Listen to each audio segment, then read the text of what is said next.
Today, we're talking about the high price of coltan. We're going to pull back the curtain on the devices we can't live without and uncover a hidden story. A story about a single mineral and the incredibly high price we all pay for it.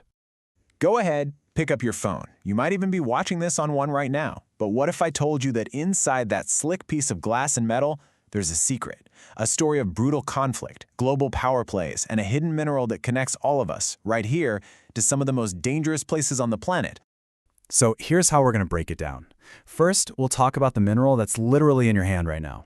Then we'll get into something called the resource curse. From there, we'll look at the human and environmental toll, and it's heavy stuff. We'll trace how this sparks a web of conflict and see how it all fits into a global power play. And finally, the big one. Is there any way to break this cycle? All right, let's dive right in. First things first, what exactly is this stuff? What is coltan? Okay, so coltan, which is short for a much longer name, columbite tantalite, is this dull, black metallic ore. Honestly, it doesn't look like much. But here's the magic. When you refine it, you get this powder called tantalum. And tantalum has a superpower. It can hold a really, really high electrical charge. This makes it absolutely vital for the tiny capacitors in, well, everything. Your smartphone, your laptop, electric cars, and yeah, even sophisticated military hardware.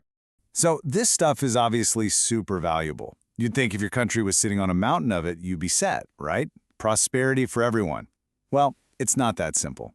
In fact, for a lot of these places, it's the exact opposite. It's less of a blessing and more of a curse.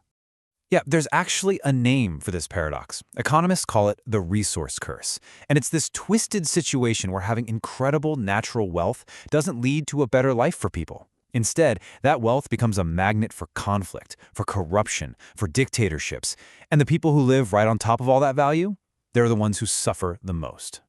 And this really shows you how this curse plays out in two of the world's coltan hotspots, the Democratic Republic of Congo and Venezuela. Look at the DRC. They're sitting on something like 60% of the world's reserves. And who's driving the conflict? Over 40 different armed groups. Now jump over to Venezuela. It's a different story. There, you've got state-backed military and criminal groups like the ELN and FARC running the show. And look at the ownership. In the DRC, you see a lot of artisanal miners. Now that sounds kind of quaint, but what it really means is people, often with just shovels and their bare hands, working in terrifyingly dangerous conditions. But you know what? Different players, different countries. The end result is exactly the same: unimaginable violence and exploitation. So let's get real for a second. What does violence and exploitation actually mean for the people on the ground? The true price tag here isn't in dollars and cents. It's measured in human lives and in the destruction of the natural world.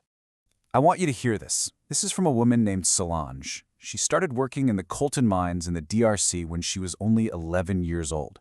She says, "I felt like a slave. I was emotionally tortured."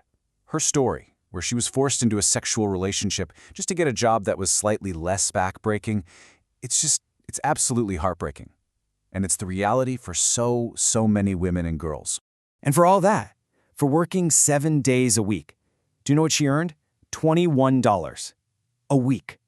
Let that sink in. $21 for mining a mineral that ends up in a phone that costs $1,000.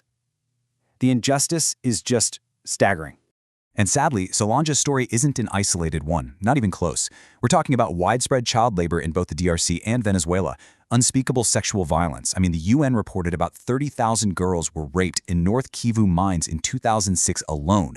Entire indigenous communities, like the Yanomami people, are just forced off their land. And on top of all that, miners are breathing in toxic dust, radioactive materials. In one region in Venezuela, 92% of indigenous women had dangerous levels of mercury in their bodies. It's a full-blown human rights crisis.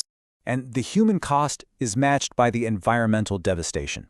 The Congo Basin is one of the planet's lungs. It's incredibly rich with life. But coltan mining is just tearing it apart.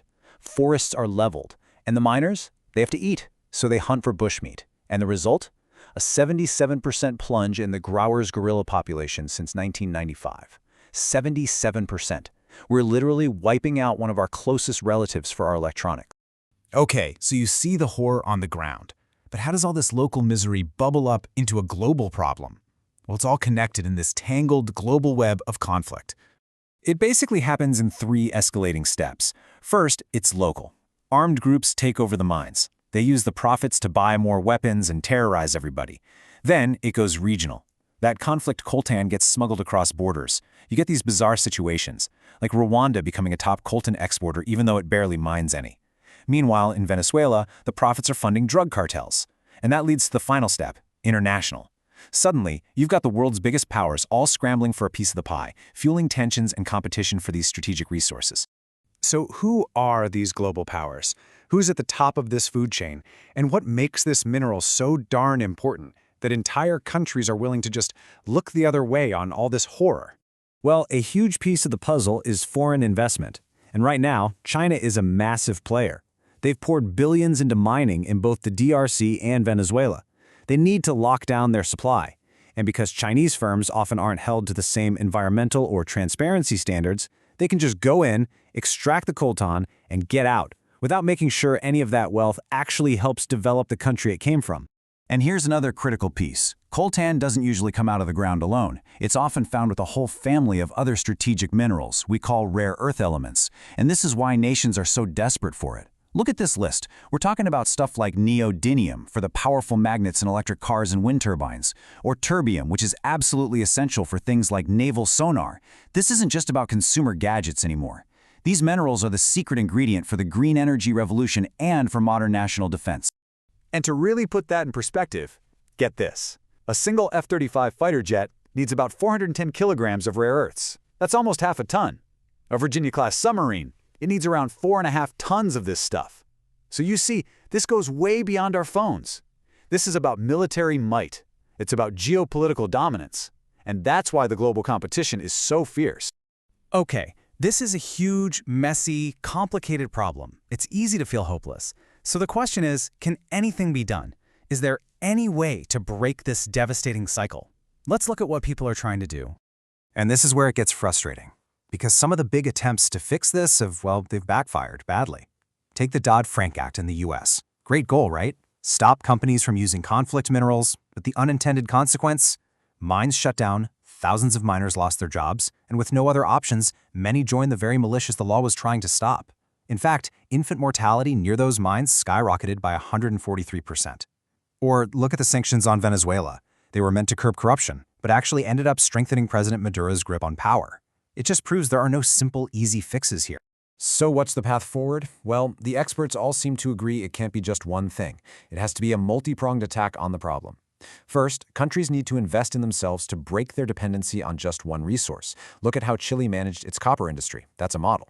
Second, we need serious transparency in the supply chain. We have the technology, things like track and trace, to certify minerals as conflict-free all the way from the mine to the consumer. Third, we need global accountability. That means alliances, international standards, fair pricing to protect workers. And finally, innovation.